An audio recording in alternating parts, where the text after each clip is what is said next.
Star Citizen Live can often be too long for some people, and when creators try to shorten them, the use of their own words and interpretation can lead to false expectations. So I've done the hard work for you. I've cut out the actual clips you want to see, then made it look like I'm interviewing them to help it flow and provide a context for the answers.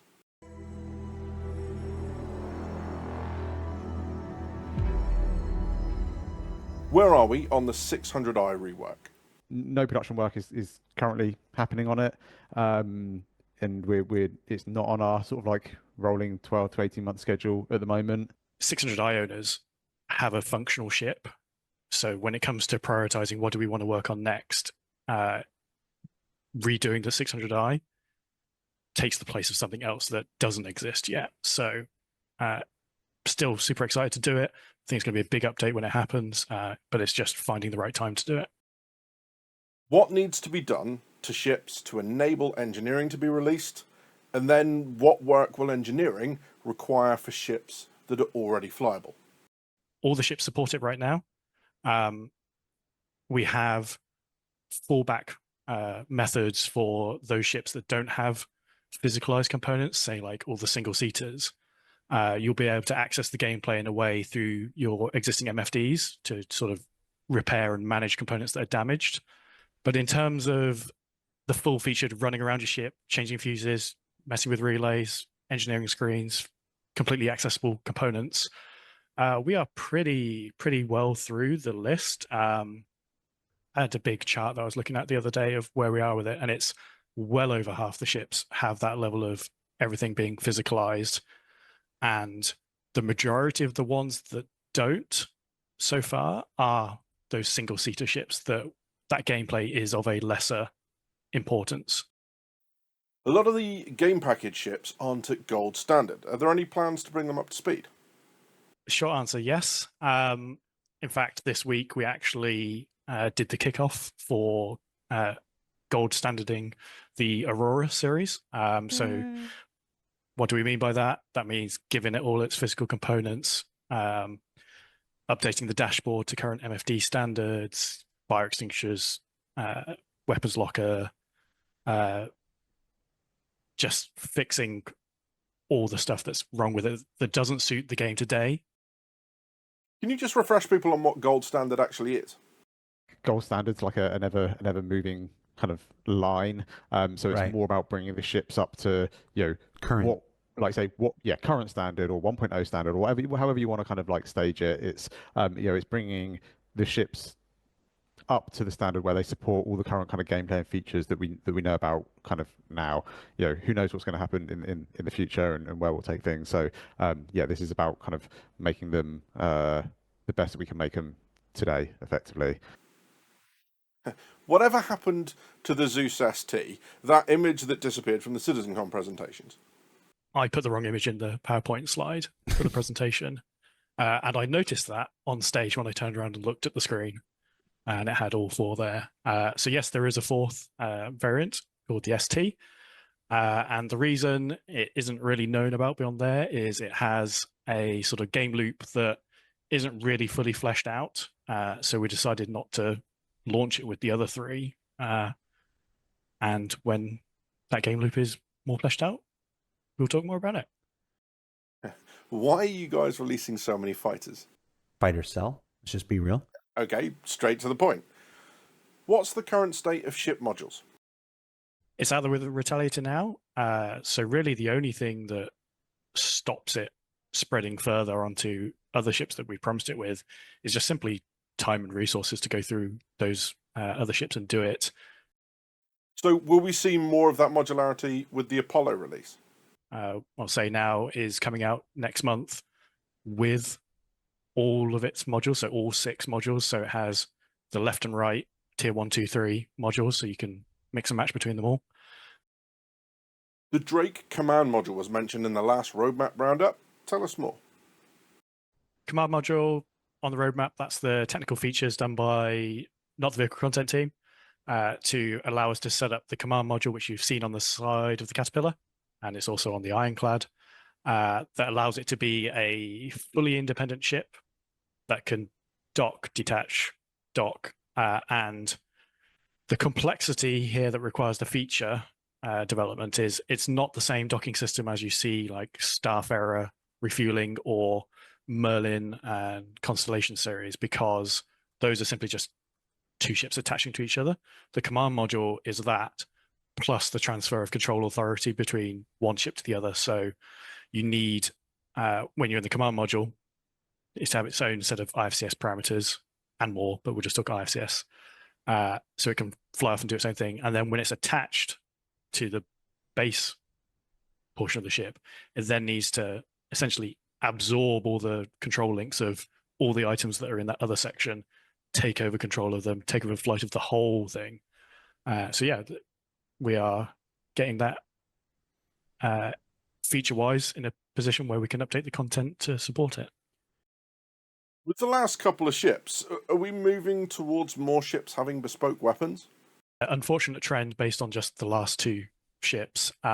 It's not a sort of weird plan to just bespoke weapons going forward. I think if I think about everything that's coming for the rest of the year, the only other bespoke weapon that is on any ship for the rest of the year is the Perseus turret guns. Everything else uses generic ones. No, there's a bespoke weapon on one of the October things.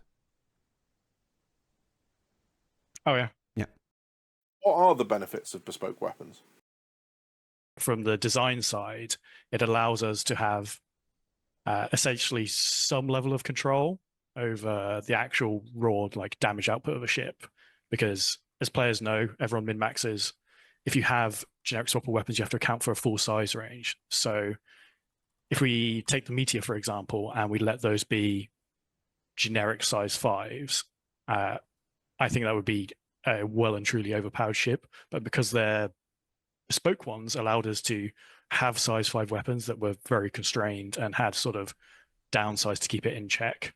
That doesn't necessarily mean that there's never going to be options for other weapons for those ships. It just means that they won't necessarily use all of the ships, all of the kind of weapons that are generic in that size class. But it doesn't mean that you're only going to ever have one weapon for a particular ship. We were sold on the idea that multiple smaller shields would have benefits in terms of regen and energy usage, but that's not really materialized in games. Is that still the intent? With the engineering update, there's going to be quite a large change in how shields and other components function. And essentially, if you have a ship that has more than 2 shields, you will only ever have 2 available at a time active. So that means that if one of them goes down, your third one will come online to like take its place. If that one goes down, the fourth one comes online, 5th, 6th, whatever. Any news on a medium or large salvage ship? So we want there to be like a full range of ships in a gameplay loop, like true dedicated starters, like professional starters, then small, medium, large, capital, whatever. And we saw this earlier in the year with the introduction of the Golem for the mining loop. So you've got that teeny tiny proper starter ship. And for salvage, we want to have that as well as this medium large ship in the future to fill them out, fill the range out. Need an orange salvage ship. Can you give us an update on the backlogs of announced ships? If you look at the existing backlog ships, and we said this before, that we don't want to release ships without their gameplay, whether that's like feature-wise or game loop-wise. If you remove all the ones that, as of today, like if we could click our fingers and instantly magic a ship into existence, if we remove all the ones that don't have features in the game today or fully functioning game loops, that backlog list is quite small. I think you've got the G12s, which I know there's a question about coming, the Liberator, the whole series, Odyssey, and then the rest of them are ones that sort of really do need a game loop to make their use be good in the game. The Railen concept has unique shape SCU cargo containers. Is that still the intent? It's valid. Like, we really like where it is visually. And we have been doing a little bit of investigation on this kind of fairly recently, trying to work out what we want to do with it.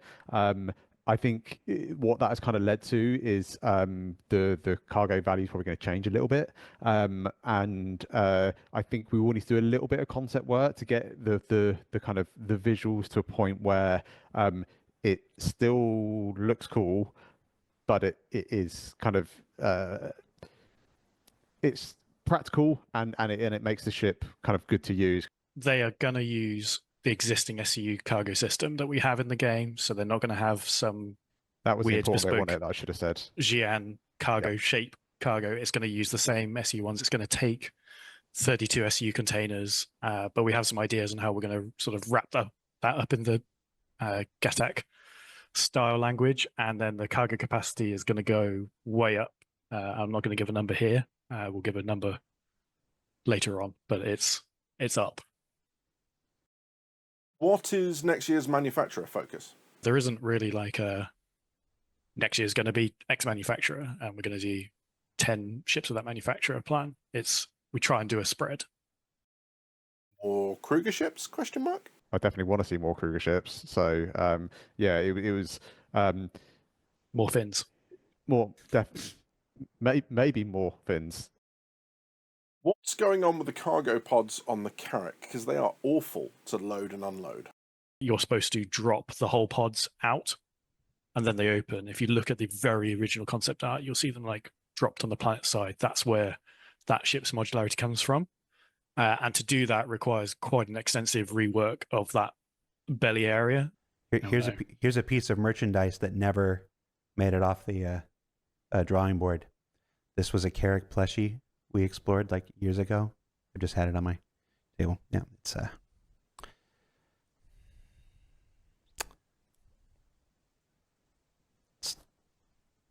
not good. Why is it possible to punch open the external doors to ships? Short, midterm, we're going to be bringing in, hopefully alongside engineering, like the concept of armor having minimum thresholds, damage numbers. So punching would just never exceed that threshold to allow you to open doors. Longer term, Maelstrom does this out the box. It's functional now in Squadron. Like your punch doesn't do enough kinetic energy for the system to even care about, so you'll never be able to break it like that. Is there any plan to get medical beacons back with the release of the Apollo? Boy, howdy, I sure hope so. I'm not going to sit here and say it absolutely will, because that's still roughly a month away. But we are making every single attempt to get those things back online. Will the Ironclad get PDCs? Sorry, Iron Chad owners, that you're not going to get them. They're really designed for military capital ships. I'm aware the 890 and the Reclaimer has got them. Those do not fit that bill, and the Constellation Phoenix. But that is because they were originally promised with them as part of their original design brief. So that's why they have them. But there's no plans to give them to the Ironclad. There is a new vehicle with a new kind of PDC coming soon. There is. Where there's a will, there's a way. A lot of the seat entry and exit animations are pretty long, and you kind of get locked in for that entire period. Are there plans to improve this? Yes, some of them are definitely too long. Calling out the Talon, especially. That is too long. It needs shortening, but we can't just we could just make the animation shorter, but then all the audio and things are out of sync, and we want to make it all feel nice. And like part of the allure of Star Citizen is feeling like you're in that world. So when you start getting audio visual disconnects, it's not great. Banu Merchantman? It's not in the 2026 schedule at the moment in terms of releasing. I do hope, though, fingers crossed, everything goes to plan, that we will start putting people back on it at the end of, in the back half of 2026. We got quite far into White Box. We showed the progress at CitizenCon. It's not moved an inch from where we last showed it. Is there any chance of having racks for tractor beam guns added to cargo ships? I don't see why not. It's a pretty valid use case. Some of the ships we have later in the year do have weapon racks near their cargo bays. I don't know off the top of my head whether the max lift shares. So the way you decide what goes in each rack is a combination of size and tags. I don't know whether the max lift is classified as a weapon or a utility item. It might be that we need to just... Pretty sure it's a utility item, yeah. Yeah, we probably just need to retag the weapon racks to support both, assuming that they share the same metrics. How easy is it to create paint jobs for existing ships? If you've got a black ship, you want to make it red, it's relatively straightforward. It's relatively straightforward for me. Yeah, we have some material settings, we can change that, it's fine. Everything we do still needs to have, not getting too technical, new entities set up, it needs to be plugged into all the existing ship setup. It needs to be tested, needs to be named, needs to be go through market. There's a whole host of other departments that aren't just like color swatch red done. But making something kind of just change colors like fairly straightforward. The difficulty comes really when it comes down to if you've got a ship with a particular kind of paint breakup. So if you've got a ship that's by default it's silver and it's got a little bit of blue or whatever, and it looks great. That's cool, and you can put a bunch of different combinations on it. And it looks great. The problem comes a lot of time we're trying to theme like packs around particular kind of colors or ideas, and as soon as you start kind of trying to get tints to work across multiple ships that have been set up in different ways, it becomes quite you can make some really ugly ships really easily. Any update on the PTV? This is another great little filler ship task that we keep putting in the schedule, and then it gets removed because something runs long or something needs to come forwards. There's been no concept ship so far this year. Are we expecting one at IE? We're not going to do one this year unless something manic happens in the next few months. And then they said this about a battle cruiser. I think we're still on the hook for a battle cruiser at some point, which will undoubtedly be the biggest ship in the game. Are we still going to do that?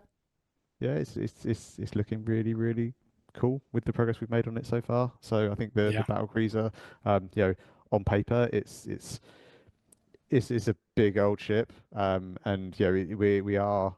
I hope I'm allowed to say this. We're in very early stages of kind of our concept work on the battle cruiser at the moment. Too late, Jared. Sorry. We're going for it now. We have to do it. I mean, that's fine. That's fine. It's not coming this year. It's not coming anytime soon. Okay, so just don't want to get anybody's hopes up or anything. It's one of it's a big ship. It needs a bunch of concept to get it right. We're super happy with where it's going so far. I think it allows us to take a lot of the things that we've learned on our existing kind of ships and our larger ships and kind of wrap them into a big powerhouse and deliver something that we're kind of like we're super excited about. Not just in terms of like firepower, but what we can deliver from a ship this size with everything that we know now. So it's unlike any of our existing capital ships. I think it's gonna be pretty cool. Or it will be because you're still working on it. Yeah. Are there any plans for internal paint schemes that are changeable? I'd love to.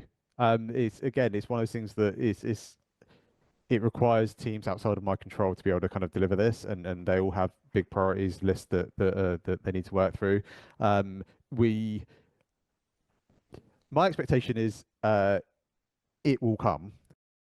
When it was released, the Wolf was lacking a lot of its internal component stuff, meaning it wasn't really at gold standard. What's the sitch? I saw all the Reddit inspection posts about this, like it's some secret CIG conspiracy to stealth lower the standards of the vehicles. It's not. Ultimately, we wanted to release the Wolf in August, no matter what, and we just didn't have time to do everything we wanted to do for the Wolf. So we'll see them soon? They will be coming in a patch before the end of the year, along with some other Wolf-related things. Origin G12 when? ? This is another one of those vehicles that goes on the schedule. It's a nice little clean cut. Here's X weeks of time. We've got a strong concept for it, and then something happens and it moves, and it's really annoying because it would tick the box of all the Origin ships done, and I think that would be, I guess, with the exception of Kruger, the first like properly complete manufacturer lineup, where we've released them all. It seems a lot of fighters recently have been getting size 4 and size 5 guns, which are meant to attack the smaller multi-crawl ships. Is this going to be a problem in the future? Those bigger guns are designed to take on larger ships. Is putting them on smaller ships a problem? I don't think so. We have ships like the Ares that is a single-person ship with a very big gun designed to take on larger ships. We want there to be a wide range of gameplay styles, but what we don't want is, like, we always refer to it internally as like the Jesus ship, where it's the best ever, and every ship owner wants their ship to be their ship. They want it to be the best handling, the most damage output, the strongest health. Yeah. But whacking a pair of great big guns on a ship doesn't make it instantly better than another ship, because we balance it alongside, not mentioning any ships in particular, we balance that alongside the handling and the armor. Brains failing. So yeah, the Meteor, which I'm guessing is probably the source of this question. I remember. Yes, I remember for like the week before it released, everybody was on fire because it was supposed to be the most OP ship in the world and was going to destroy everything. And then people got their hands on it and they're like, "Oh, I guess not." Can you offer any update on ship-to-ship docking? Yeah, it's still planned. They small round circular docking collars will extend to the bounding box of each ship, and then the two will join together so you can transfer. Nothing's changed there, but it's not on one of my teams to deliver that, so I can't talk more. What about repair, rearm, refuel? Where are we on that?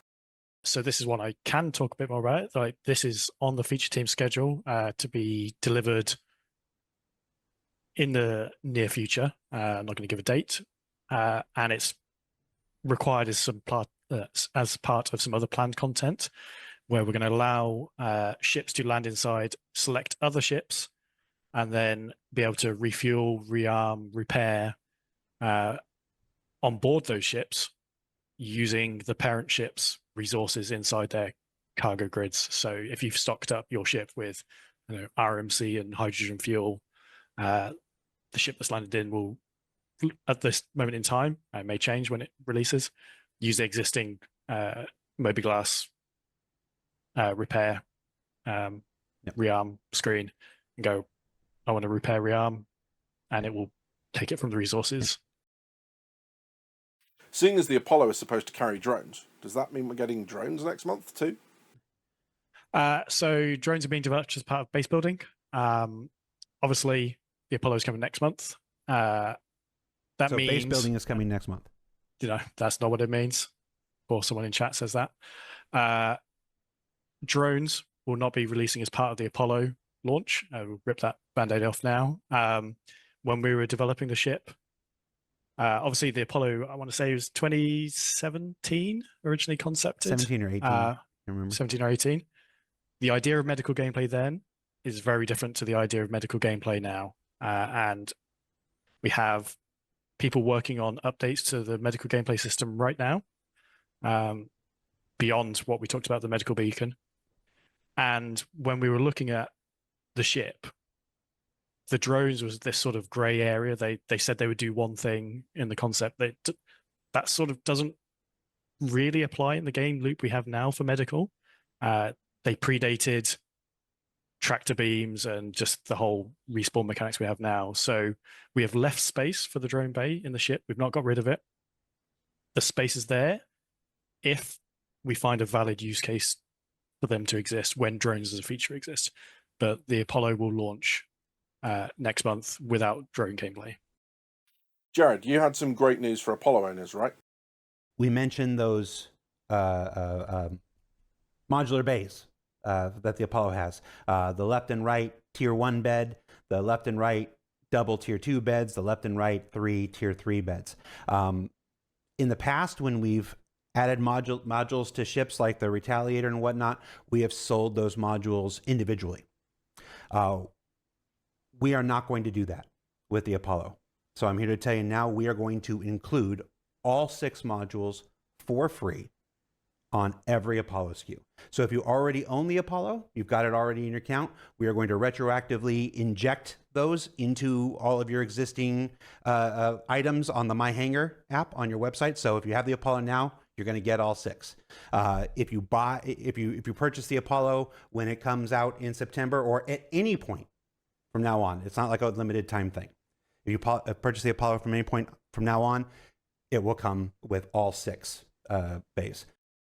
Finally, bed logging. Is that still the intent? I believe there are some bugs with the current system. That is probably the root of this question. But I'm not the team that is responsible for fixing them, so I don't have the answers to when for those. But I do want to talk about how we want to deal with logging in and out going forward in the future. We want, and I think Rich has talked about this before, we don't want to exclusively gate logging in and out of the game purely to ship beds. We want to allow you to do it anywhere, but there's consequences to that. It's just that beds will have bonuses. Like if you log out in your ship bed, it's better than just logging out on the floor or somewhere. And that means you will start seeing some ships where you go, that ship would have been really cool, but why does it not have a bed? Probably utility. Where we're sort of taking that design mindset going forwards. So yeah, expect to see some of these changes going forward in newer ships. Like obviously exploration ships, where you're supposed to be out long duration, will have beds and everything. But those sort of smaller, short-term ships may not have them anymore. So whilst I had intended this to be short, I think this all tops out a little over 27 minutes. But let me know, is this format something you'd enjoy in the future, kind of shortening it down to just the precise important things that they say? Should I add reacts on top? Should I bin the series and do something else entirely? Let me know down in the comments. I'm sure you will anyway. You've been watching Drinkers with Gaming Problems. Thank you very much for stopping by. I'll see you soon.